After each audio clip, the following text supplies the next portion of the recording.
Morning student, कैसे हैं आप सब। आई होप सब अच्छे होंगे और अपने एग्जाम की बहुत अच्छे से तैयारी कर रहे होंगे। आज हम अपना नेक्स्ट क्वेश्चन पेपर करने वाले हैं जो कि है फिनेंशियल मैनेजमेंट का। हमारा 2021 का हो चुका है, आज हम 2022 का करने वाले हैं। ठीक है, उसके बाद हम क्या है नेक्स्ट क्वेश्चन पेपर करेंगे goods, income tax, cost and stock marketing, जैसे भी हमारे सब्जेक्ट रहते हैं। ठीक है, आपको यहाँ पे नजर आ रहा होगा क्वेश्चन पेपर की जो आईडी है वो 48559 है और जो क्वेश्चन पेपर जो है आपका BC 502 नजर आ रहा होगा, फाइनेंशियल मैनेजमेंट का एग्जामिनेशन 2022। ठीक है जी, ये भी क्वेश्चन पेपर सेम ही है। 80 नंबर का पेपर आपको करना है, वो भी 3 घंटे के अंदर।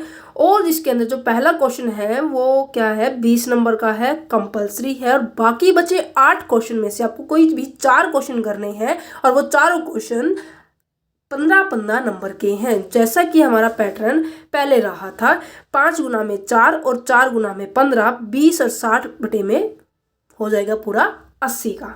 ठीक है जी, मैं हर वीडियो के अंदर बताती हूँ कि कैसे क्वेश्चन पेपर को अटेम्प्ट करना चाहिए। इस वीडियो के अंदर भी मैं आपको एक्सप्लेन करूंगी कैसे हम क्वेश्चन पेपर को अटेम्प्ट करेंगे और किस तरह से हम अपने नंबर को लेकर आए, जो कि 80+ 90+ नंबर को अच्छे से कैरी कर सकते हैं। आसान है फाइनेंशियल मैनेजमेंट के अंदर या फिर फर्दर अदर सब्जेक्ट जो है।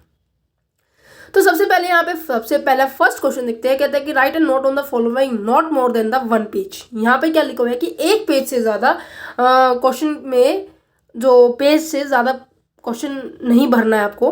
ठीक है, प्रॉफिट मैक्सिमाइजेशन प्रिंसिपल क्या है। ठीक है, एक वेल्थ मैक्सिमाइजेशन है, एक प्रॉफिट मैक्सिमाइजेशन है।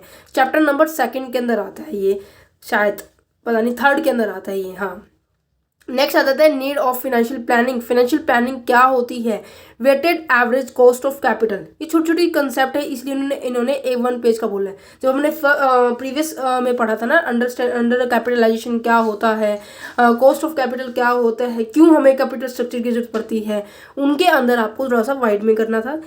ठीक है, अब इसमें क्या पूछा है, weighted average cost of capital क्या है वो आपको एक्सप्लेन करना है।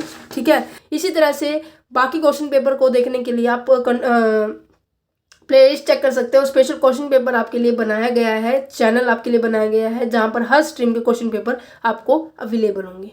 ठीक है जी, नेक्स्ट क्वेश्चन क्या कह रहा है कि significance of a capital budgeting decision. Capital budgeting decision की इंपॉर्टेंस बतानी है, सिग्निफिकेंस बतानी है। वर्किंग कैपिटल अप्रोच क्या होता है वो आपको एक्सप्लेन करने में। अब देखो 4 नंबर के अंदर है, 4 नंबर के अंदर कैसे करोगे। अब इसको सबसे पहले आपको क्या करना है, इंट्रोडक्शन लिखना है। इंट्रोडक्शन लिखना है, मीनिंग लिखना है। अगर डेफिनेशन है तो आपको डेफिनेशन लिखनी है। अब इन्होंने बोला है कि 1 पेज के अंदर ही करना है, दैट मीन्स ऐसे खड़ा पेज, कभी ऐसे ऐसे फ्रंट पेज करके आ जाओ, नहीं, ऐसे खड़ा पेज आपको करना है, डेफिनेशन करनी है और साथ में जो आपका जो मेन कंटेंट है ना वो आपको लिख के आना है।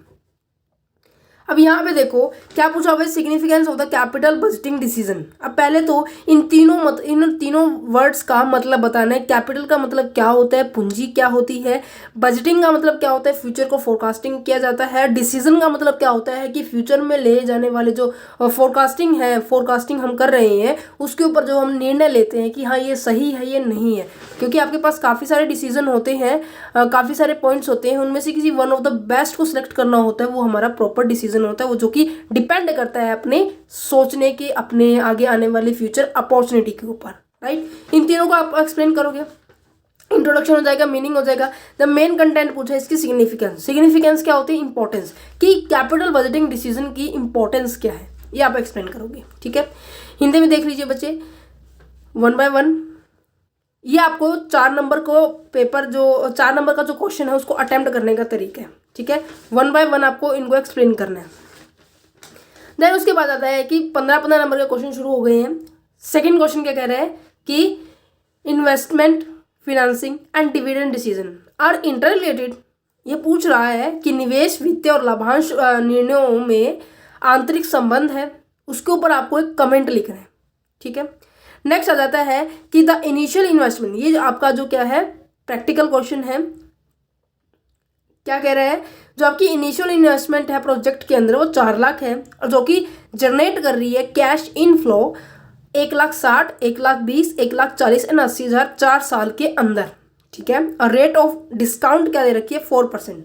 हमें क्या कंप्यूट करनी है, net present value of the project and the suggest whether it is a profitable and not. ये आपको पूरा परफॉर्मेंस दे रखा है, ये बताना है कि ये जो हमने इन्वेस्टमेंट करी है, जो हमें फ्लो कैश हमारे पास आ रहा है 4 सालों के अंदर, साथ में रेट ऑफ डिस्काउंट आपको 8% दी जा रही है, कि क्या ये जो हम अगर इन्वेस्टमेंट करते हैं तो क्या ये प्रॉफिटेबल है या नहीं। हमें इसके ऊपर सुझाव देना है कि ये लाभकारी है या नहीं है। देखो हिंदी में देख लीजिए, एक प्रोजेक्ट है जिसकी प्रारंभिक निवेश 4 लाख रुपए होते हैं और यह 4 वर्ष तक कर्मांश मतलब कि रिस्पेक्टिवली वो 1,60,000, 1,20,000, 1,40,000, 80,000 रुपये नकदी की आवत करेगी। ठीक है, मतलब इनफ्लो होगा। डिस्काउंट दे रखा है 8%। आपको क्या निकालना है, शुद्ध वर्तमान मूल्य की गणना करनी है, सुझाव करना है कि ये लाभकारी है या नहीं है। ठीक है, नेक्स्ट क्वेश्चन है प्रैक्टिकल क्वेश्चन। तो जैसे पूछा हुआ है ना वैसे लिखना है, इसमें पेज भरने का कोई मतलब ही नहीं है। जैसे ये एक ही पेज का है, ये वो भी फ्रंट पेज का, ऐसे खड़ा सामने वाला हो जाता है वो वाला पेज का, छोटा सा क्वेश्चन नहीं है। नेक्स्ट क्वेश्चन है कि discuss the objective and the limitation of the financial planning. Financial planning की आपको ऑब्जेक्टिव बताने हैं एंड लिमिटेशन बताने हैं। आपको नजर आ रहा होगा ये क्वेश्चन जो रिपीटेड है 2020 का, 2021 के अंदर भी 4 नंबर में पूछा गया था फाइनेंशियल प्लानिंग के ऊपर। तो अब बात आ जाती है कि 15 नंबर वाले क्वेश्चन को किस तरह से अटेम्प्ट करना है, किस तरह से लिखना है। देखो बच्चे 15 नंबर वाले में क्या करना है, आपको इंट्रोडक्शन लिखना है, बहुत अच्छे से करना है, सुंदर सुंदर राइटिंग के अंदर।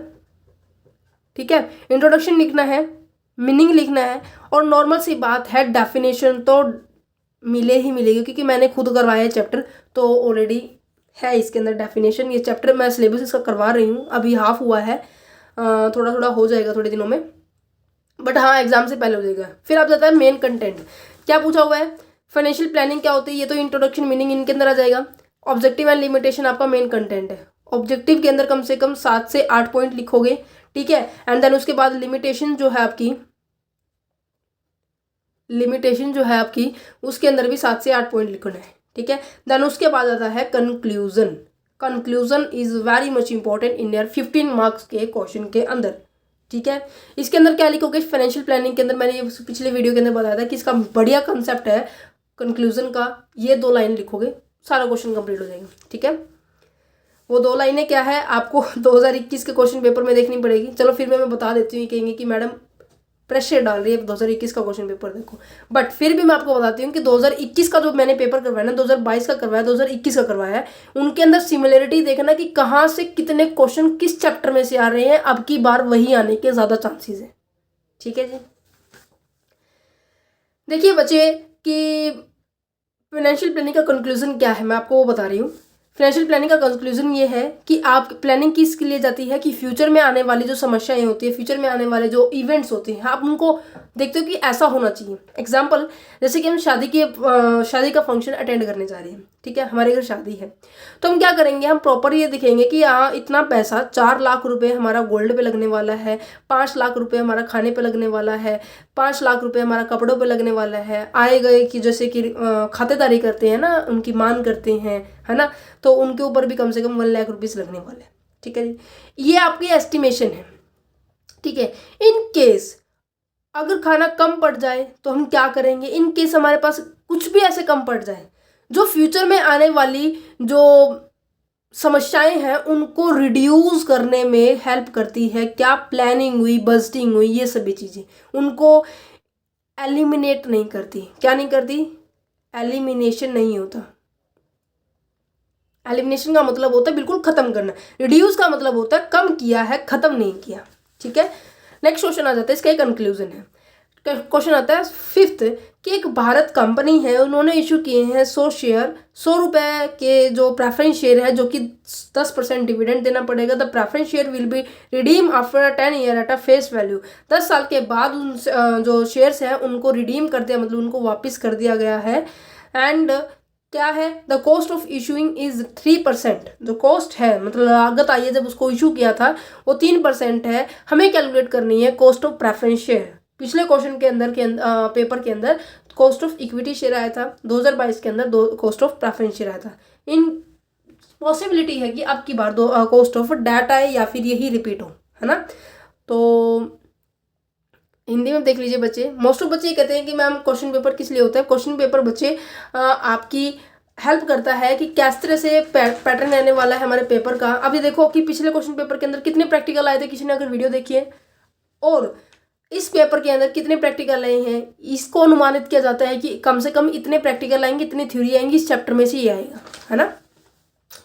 नेक्स्ट क्वेश्चन है कि कह रहा है कि define the optimum capital structure. Very very important question है। डिस्क्राइब करना है determinant of a capital structure.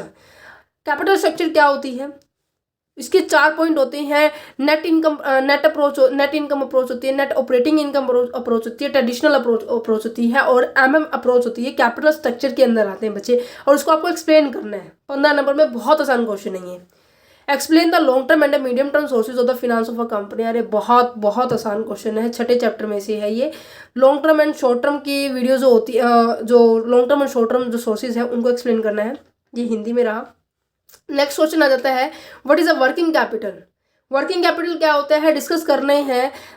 Discuss a factor that can be consider while be eliminate the working capital of a firm.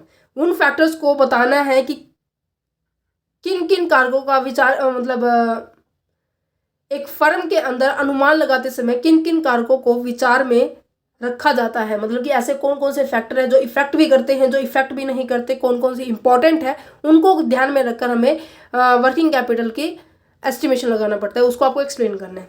Next question आ जाता है कि explain the net operating income approach. देखो एक ही chapter है, capital structure भी हमारा इस चैप्टर के अंदर ये 4 पॉइंट्स आते हैं। ये चारों पॉइंट आते हैं, net income, NI, NOI, traditional and ये आते हैं। ठीक है, इसी में से पहले तो ये पूछ लिया कैपिटल स्ट्रक्चर क्या होती है, देन उसके बाद स्पेशल अलग से पूछा है नेट ऑपरेटिंग इनकम अप्रोच क्या होती है, और ये थ्योरी आपको एक्सप्लेन करनी है पूरी। इसमें इस तरह से ग्राफ बन जाएगा और अजम्पशंस है 7 से 8, वो एक्सप्लेन करनी है। ये हो जाता है आपको question paper finish. And I hope आपके लिए जो क्वेश्चन पेपर है बहुत हेल्पफुल रहा होगा। उम्मीद है कि आपको ये जो क्वेश्चन पेपर्स की वीडियो है बहुत हेल्प प्रोवाइड कर रही है।